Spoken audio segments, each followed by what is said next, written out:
Good morning, dear students. Today the date is 10th July 2020 and the day is Friday. जैसा कि हमने chapter 3 poem पढ़ी थी म्याऊ म्याऊ। इस पोएम में क्या था कि एक लड़की होती है जो रात को अचानक से ज़ोर ज़ोर से रोने लगती है। वह क्यों रोती है सोए सोए रात को अचानक से ज़ोर ज़ोर से? क्योंकि उसकी नाक पर चुईया चूटी काट गई होती है, इसीलिए वह बहुत ज़ोर ज़ोर से रात को अचानक से रोती है। और सचमुच में जब चुईया उसकी नाक पर काट जाती है तो वह क्या होती है, चुईया से बहुत ज़्यादा डर जाती है। चुईया से बहुत ज़्यादा डर जाती है और जैसे ही वह चुईया को देखती है तो वह थरथराकर काँपने लगती है। घड़ी घड़ी एक एक पल में, एक एक सेकंड में जैसे ही वह चुईया को देखती है वह काँपने लग जाती है। फिर तभी उसको एक क्या सूझता है, बहाना सूझता है कि मैं भी चुईया को, जैसे चुईया से वह डर रही होती है वह भी सोचती है कि मैं भी चुईया को डराऊं। और वह चुईया को डराने के लिए एक तरकीब, एक उपाय सोचती है। वह क्या होता है कि वह क्या करती है, बिल्ली की आवाज़ निकालती है। उसको तरकीब क्या आती है कि चुईया किससे डरती है, बिल्ली से डरती है। जब चुईया बिल्ली से डरती है तो उसने क्या किया, लड़की ने बिल्ली की आवाज़ निकाली। वह धीरे से क्या बोली, म्याऊ। फिर उसने इसको रिपीट किया, म्याऊ म्याऊ। यह आवाज़ किसकी होती है, बिल्ली की आवाज़ होती है। उसने बिल्ली की आवाज़ निकालकर चुईया को डरा दिया। अब हम देखते हैं इसमें क्या है, सुहानी की बात। यहाँ पर हम एक लड़की सुहानी की बात करते हैं। तुम्हें अपनी दोस्त सुहानी याद है ना? वह कह रहे हैं कि तुम्हें अपनी दोस्त सुहानी याद है ना? उसका एक दोस्त भी था, उस नटखट दोस्त का नाम लिखो। तो यहाँ पर आपसे क्या कहा गया है कि एक सुहानी, तुम्हारी एक दोस्त थी सुहानी, उसका एक दोस्त भी था जो बहुत नटखट था। नटखट मतलब शैतान, शरारती था। तो आप उसका एक नाम लिखिए। आप यहाँ पर कोई भी नाम लिख सकते हैं। मैंने गोलू लिखा है, हमें एक नटखट बच्चे का नाम लिखना है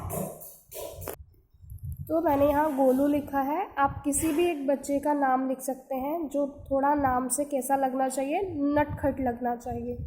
आगे देखते हैं, इस कविता में बिल्ली की आवाज़ किसने निकाली है, उसका भी नाम सोचो। इसमें बिल्ली की आवाज़ इस कविता में जिसने भी निकाली है हमें उसका भी नाम सोचकर लिखना है। पहले तो हमें बताना है इस कविता में बिल्ली की आवाज़ किसने निकाली है।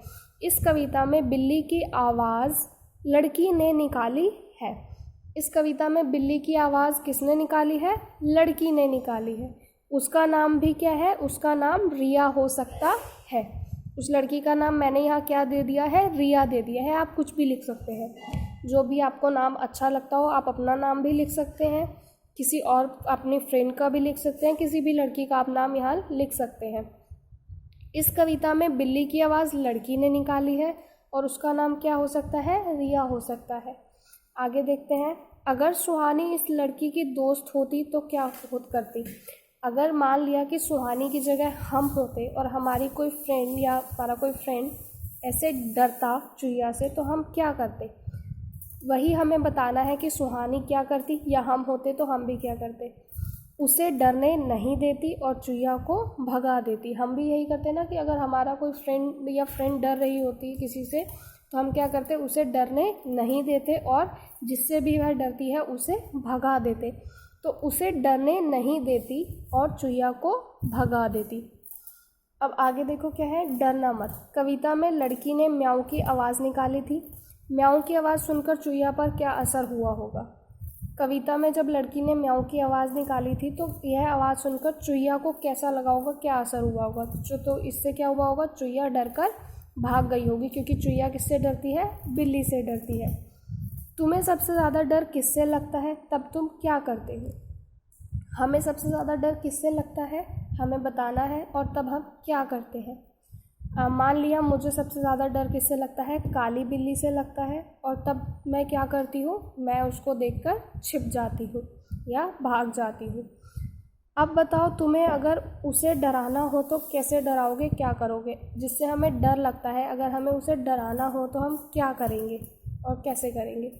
जैसे मुझे काली बिल्ली से डर लगता है, अब मुझे उसे डराना है तो मैं क्या करूँगी। बिल्ली किससे डरती है, कुत्ते से डरती है, तो मैं कुत्ते की आवाज़ निकाल कर उसको डराऊँगी। कैसे, कुत्ते की आवाज़ कैसी होती है, भौं भौं।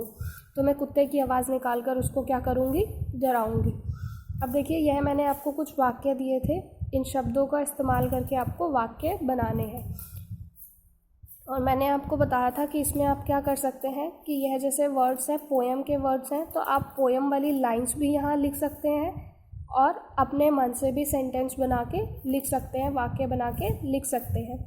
तो देखते हैं, सूझा, पोएम में लाइन आई थी ना, सूझा तभी बहाना मुझको, मुझको सूझा एक बहाना। आप दोनों में से कोई भी एक लाइन लिख सकते हैं क्योंकि उसमें सूझा वर्ड का प्रयोग हुआ है, इसका इस्तेमाल हमने वहाँ किया है, यूज़ हुआ है। जैसे इस सेंटेंस में सूझा पहले ही यूज़ हो गया ना, वाक्य में इस्तेमाल हुआ है ना, तो हमें बस इसी तरह से वाक्य प्रयोग करने होते हैं। अब देखिए, धीरे से मैं बोली म्याऊं, धीरे से उस लड़की ने म्याऊं की आवाज़ निकाली थी ना, तो कविता में यह लाइन थी, धीरे से मैं बोली म्याऊं। तो यहाँ पर धीरे से भी आ गया इसमें। आप यहाँ पर कुछ और भी लिख सकते हो, जैसे मैंने धीरे से बिल्ली की आवाज़ निकाली, मैंने धीरे से कुत्ते की आवाज़ निकाली। तो हम ऐसे भी सेंटेंस लिख सकते हैं। सचमुच, मैं सचमुच चुईया से बहुत डर गई थी। क्या हुआ था? मैं सचमुच चुईया से बहुत डर गई थी। हम यहाँ ये भी लिख सकते हैं, सचमुच बहुत डरी चुईया से। हम यहाँ ये भी लिख सकते हैं और इस तरह से सेंटेंस भी लिख सकते हैं। बहाना, तभी मुझे एक बहाना सूझा। अब देखो, जैसे यहाँ सचमुच इस वाक्य में प्रयोग हुआ था ना, तो हमने इसको अंडरलाइन कर दिया है ताकि हमें पता चले इस शब्द का इस्तेमाल करके हमने क्या किया है, वाक्य बनाया है। तो देखिए, बहाना, तभी मुझे एक बहाना सूझा। जब मैं चुईया से डर गई थी वह लड़की, तो उसे क्या हुआ था, एक बहाना सूझा था ना। हम यहाँ ये भी लिख सकते हैं, सूझा एक बहाना मुझको, या हमने ये लिख दिया, तभी मुझे एक बहाना सूझा। तो आप इस तरह से भी इसको कर सकते हैं।